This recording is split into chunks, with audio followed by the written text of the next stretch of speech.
firstly, how are you and your team doing in isolation? Yeah, at the moment, it's I guess we've got a bit of light at the end of the tunnel knowing what's ahead of us now, so it makes the isolation period a little bit more bearable. I think a couple of days ago when we felt like it was all over, there was a really empty feeling of hollowness, not knowing whether we were going to play another game, and also maybe fearing that we'd played our last game and had our last training session, not knowing that it was our last. So at the moment, I think everyone's in really good spirits, and we'll have another Zoom training session tomorrow morning and continue on the program through this isolation period, and look forward to getting out of it and getting on a court hopefully sooner rather than later. Is that something you've been able to do then? You're in regular contact and you are trying to keep up some training from home? Yeah, we're in contact every day with the squad and staying as connected as we possibly can. We're maintaining our consistent training program, so every time there's a court session, we're getting together to do a pretty high intensity session as much as we possibly can within the confines of our own home.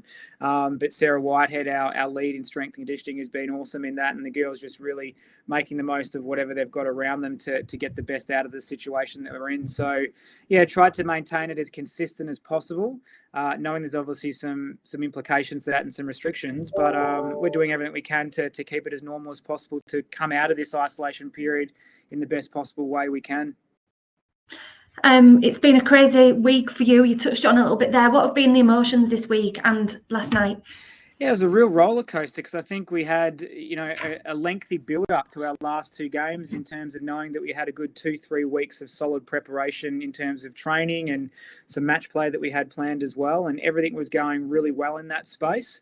And then all of a sudden we have the COVID case and we're straight into isolation, and that brings on a lot of uncertainty for the group. So we've gone from a great build up to a sudden stop, loads of uncertainty and obviously some stress and anxiety around that as well. And then we've had to sit back and watch Mavericks beat Bath, and then we're thinking perhaps this is the end of our story. And then 24 hours later, we're watching Pulse beat Mavericks and the door opens up again, still not knowing what that necessarily means for us based on our isolation timeframes and then the return to play policies that are in place. So it was a roller coaster of emotions, and I think we've experienced them all in the space of the past couple of days. But like I touched on before, it's so nice now to have light at the end of the tunnel and know that what we're going through now is going to be worth it in the end. So we're just looking forward to being able to get back together and see each other again on a netball court, which is what we love to do.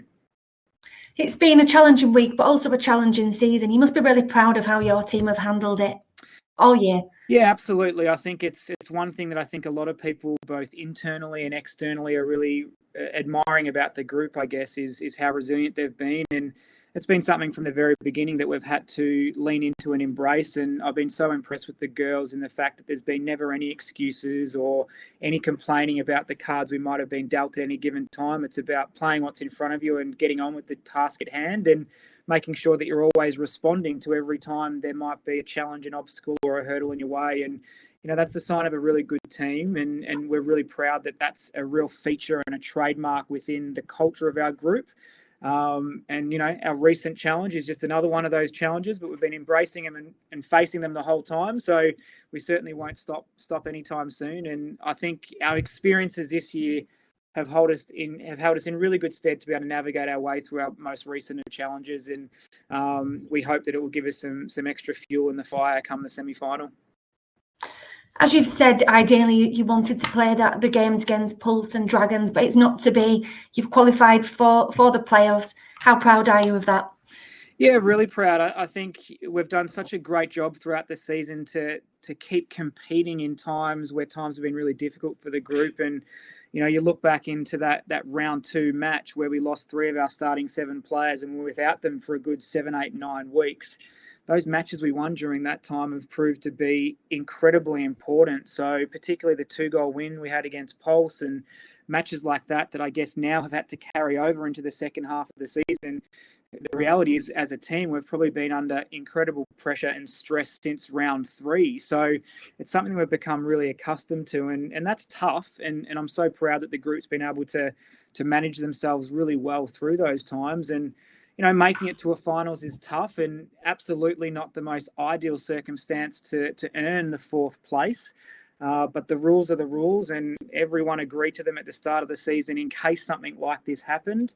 It's just disappointing that that's the way it has to go. And I guess for us, we'll go into a semi-final having had 4 or 5 days preparation as a team and having not played a game since the start of June. So the challenge is against us and our backs are against the wall a little bit, but perhaps that's where we do our best work. So we'll embrace the opportunity and see what we can make of it. As you say, it'll be a really quick turnaround once you're out of isolation and the preparation, but you'll be in little doubt, will you, that this team will give everything they've got to do their best in these playoffs? Yeah, absolutely. And we just have to get stuck into the hard work straight away. And obviously the first priority is just to quickly rebuild the group and reload them back onto court after being off it for so long. In terms of what they're used to doing within their training space week to week. So that'll be the priority. And then my job as the coach is to prepare them as best they possibly can. So not waste a minute of training during those sessions that we do have, and understand that I think based on our circumstance, a lot of the focus we have to put on is us and what we're going to do and how we're going to play. And, certainly we'll respect the opposition and pay attention to them as well. But this is really about us and continuing our journey, and hopefully that we can get into the finals and do something that we haven't been able to do so far this year. And it's a big challenge, but it's certainly not impossible. And that's what we'll be striving towards. And how good would it be to see some of our new Rhinos fans, friends and family down there at the finals? It'd be amazing. And I think the girls and all of us involved in the franchise would appreciate the support from any of the local fans in the Yorkshire region to make the trip down south, but also any of the fans that are based anywhere around the country that want to jump on board and support Rhinos. I know we've gathered a lot of fans throughout the season, and we love that. We love having them a part of the journey with us, and we hope that we can keep the journey going a little bit longer and hopefully give those fans plenty to cheer about in a couple of weeks at the Copper Box.